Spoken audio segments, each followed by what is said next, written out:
Vamos lá, Mitsubishi ASX 2014, 2.0, 16 válvulas, né? 65 mil de FIP, vale a pena não, pontos positivos e pontos negativos.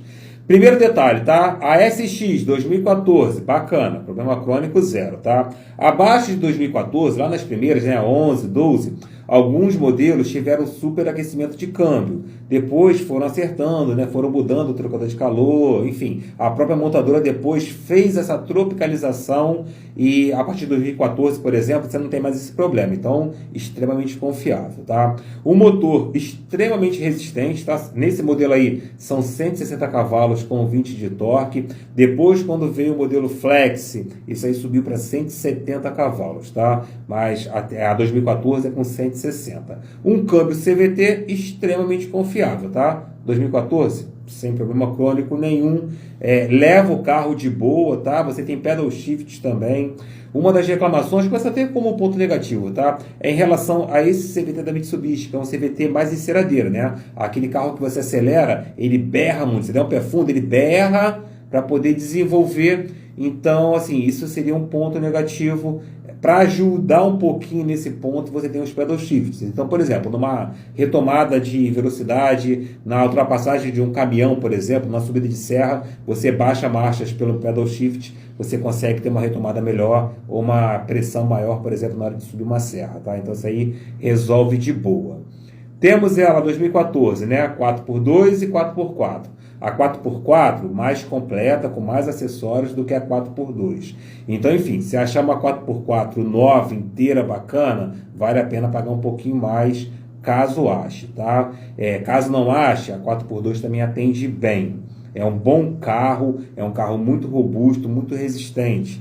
Eu tenho uma, tá? Só que é meio um pouquinho mais nova. Se eu tivesse que pegar um ponto positivo, assim, um clássico, assim, que eu mais gosto na SX, eu não sou muito fã de SUV. Eu tive que comprar uma por outros motivos, tá? Eu prefiro carro de forma sedã. Porém, na SX, ela tem muito conforto interno. É impressionante viajar com a SX, tá? Porque você vai ter o espaço interno e conforto, tanto para o motorista como para o passageiro, né? A parte da frente. Porém, no banco de trás também é muito espaçoso. Ela é um pouquinho larga por dentro também. Então, quem viaja também no banco traseiro, né? A família que está andando ali atrás, também viaja com muito conforto, tá? Então, o ponto positivo, na minha opinião, olhando para a SX, esse daí, cara, assim, ele é diferenciado, tá? Outras SUVs, algumas SUVs, digamos assim, na frente você tem um espaço legal ali para o motorista e para o passageiro, um certo conforto, e no banco traseiro é apertado, às vezes ela é curta, então quem viaja atrás viaja com pouco conforto em alguns carros, tá? Na SX já é o contrário, tem muito conforto. Um outro ponto positivo também nela, suspensão traseira independente. Faz muita diferença, tá? Na hora de pegar a estrada, esses carros mais altos, onde o centro de gravidade levantam, ele perde estabilidade quando a gente compara, por exemplo, com um carro mais baixo, né? Com um sedã compacto, ou com hatch, ou até mesmo com um sedã médio, que são carros mais grudados no chão. Quando você está numa SUV, a suspensão traseira independente faz diferença sim. Já vi vários vídeos de pessoal falando, nem sente, nem nota. Claro que nota. E salva vidas. Salva pessoas de acidentes. Então essa historinha, não, nem nota. Isso aí é historinha de montadora para tirar esse acessório dos carros, para poder eles faturarem mais e te vender um carro mais pelado. Por exemplo, eu acho inadmissível um carro 0 km hoje em dia, 2024, por exemplo, né? Carros que chegam próximos de R$200 mil, estar sendo vendidos no Brasil em forma de SUV sem uma suspensão traseira independente.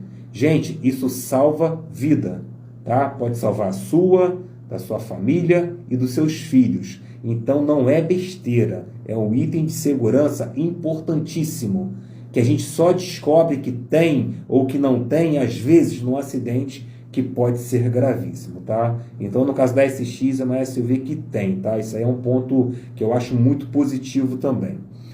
O ponto motor, tá? A pressão de motor ali, potência, eu acho muito legal. 2014 ainda é com 160 cavalos. A partir de 2017, se eu não me engano, quando teve facelift, passou para 170 cavalos. Isso é bom também, tá? E a robustez do carro, tá? A robustez mecânica dela é muito boa.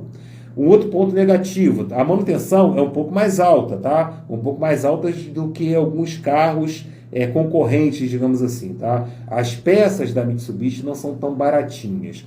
Quando a gente pensa em Mitsubishi e pensa em Nissan, o valor de peças é um pouco mais alto mesmo, tá? Se você for para o mercado paralelo, você consegue peças de padrão de excelência, claro, muito mais barato do que na autorizada. Na autorizada é um pouco alto realmente esses valores.